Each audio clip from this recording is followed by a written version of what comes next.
Assalamualaikum warahmatullahi wabarakatuh Ustaz. Waalaikumsalam warahmatullahi wabarakatuh. Maaf Ustaz izin bertanya, saya langsung ke pertanyaannya. Saya sering melakukan hal yang tidak semestinya. Saya menyadari akan hal itu salah. Namun lagi-lagi saya melakukan kesalahan atau dosa tersebut dosa tersebut. Terlebih susah dalam mengendalikan syahwat dikarenakan pengalaman buruk yang pernah saya alami di waktu sebelumnya. Apakah saya masih diberikan kesempatan untuk memperbaiki semuanya Ustaz? Quran surah keempat An-Nisa di ayat yang ke-17. A'udzubillahi minasyaitonirrajim. Bismillahirrahmanirrahim. Innamat taubatu 'ala Allahi lilladzina ya'maluna as-su'a bijahalatin tsumma yatubuna min qarib. Orang-orang yang mau kembali kepada Allah dengan taubat itu, maka lakukanlah ketika ia sadar ia salah, segera taubat. Ya. Jadi taubat itu jangan ketika Anda kerjakan, misalnya terjadi lagi Anda simpulkan gak diterima. Jangan begitu. Maksudnya terus tobati sampai di titik Anda menyesali itu. Jangan berhenti. Ya. Makanya disebutnya dengan tawab. Allahnya menerima tawab, hambanya menghadap tawab. Jamaknya tawabin. Nah, orang yang terus begitu dicintai oleh Allah. Dalilnya mana? Quran surah kedua Al-Baqarah di ayat ke-222. 222. Kan? Innallaha yuhibbut tawwabina. Innallaha yuhibbut tawwabin. Allah sangat mencintai orang-orang yang terus bertaubat. Salah, taubatin lagi. Salah, taubatin lagi. Salah, taubatin lagi.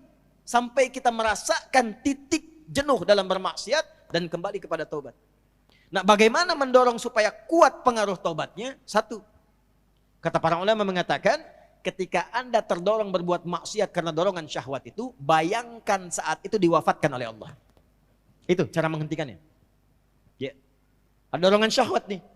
Ya. Ketika akan terfikir untuk melakukan, bayangkan, rasakan bagaimana kalau diwafatkan saat itu. Nah, itu akan menghentikan seketika. Ya, seketika itu akan berhenti. Nah, setelah itu bagaimana?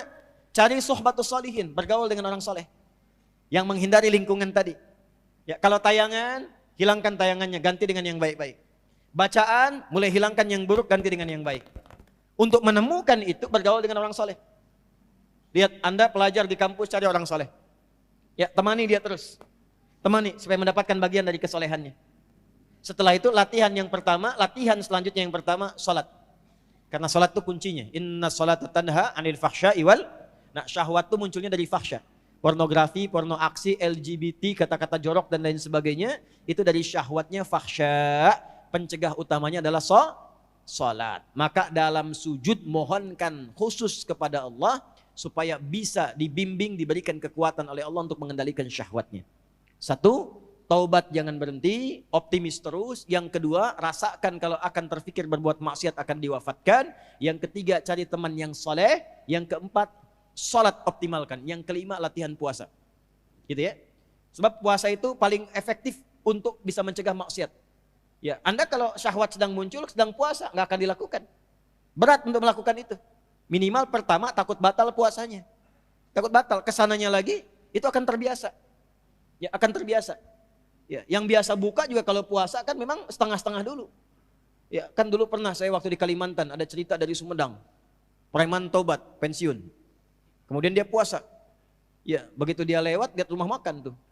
Rumah makan kok buka. Wah, jiwanya muncul lagi, datang ke situ gebrak. Pak, apa nggak tahu ini waktunya puasa? Jangan begini dong, tutup katanya. Tutup. Jangan kelihatan orang, tutup. Begitu ditutup, udah selesai, es teh manis satu Pak. Rupanya dia cuma sanggup sampai siang. Tapi alhamdulillah kan sudah mulai kan. Besoknya tambah lagi. Makanya sebelum nanti masuk Ramadan, nanti kita belajar. Ya, di awal bulan ya, di Tanah Kusir. Kita akan belajar, salah satunya adalah latihan puasa sunnah. Itulah sebabnya nanti kenapa Sya'ban Nabi banyak puasa, sunnah.